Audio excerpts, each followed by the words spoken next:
A nation's promised land reform in Zimbabwe. Zimbabwe's journey towards land reform began with hope and promise. The goal was simple: to correct historical injustices by redistributing land from white commercial farmers to landless Black Zimbabweans. This was seen as a necessary step towards economic empowerment and social justice. For generations, land ownership had been a symbol of inequality, a stark reminder of the country's colonial past. The government's initiative aimed to rectify this imbalance and create a more equitable society.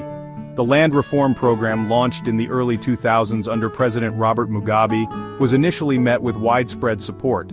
It was seen as a chance to empower marginalized communities and unlock the country's agricultural potential. The government argued that land redistribution was essential for national development and self-sufficiency. The hope was that by giving land to the people, Zimbabwe could finally break free from the shackles of its colonial legacy. The unraveling chaos and dispossession. However, the implementation of land reform was deeply flawed, marked by chaos and violence. Instead of a well-planned and orderly process, the land seizures were often chaotic and brutal. White farmers, many of whom had lived in Zimbabwe for generations, were forcibly evicted from their land, often with little or no compensation. The government turned a blind eye to widespread reports of intimidation, violence, and human rights abuses.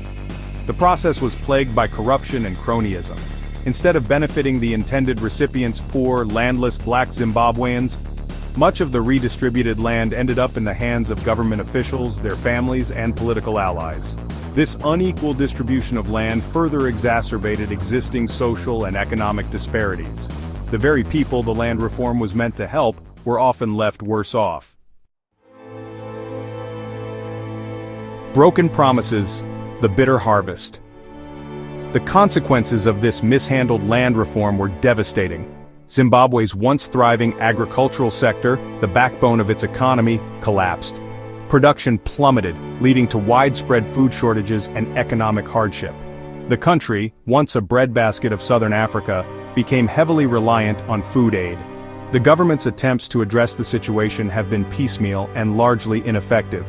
A 2020 agreement to compensate dispossessed white farmers has been slow to materialize, with only a fraction of the promised funds dispersed.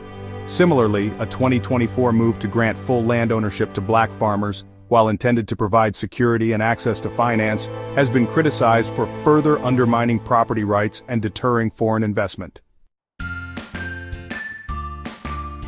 A legacy of uncertainty, the road ahead. The legacy of Zimbabwe's land reform is one of broken promises and missed opportunities. The pursuit of a noble goal, land justice, was derailed by corruption, mismanagement, and a disregard for the rule of law. The country continues to grapple with the consequences, from economic instability and food insecurity to deep-seated social divisions. The future remains uncertain. While the government has taken some steps towards reconciliation and compensation, much more needs to be done to address the root causes of the land crisis and create a more just and equitable society.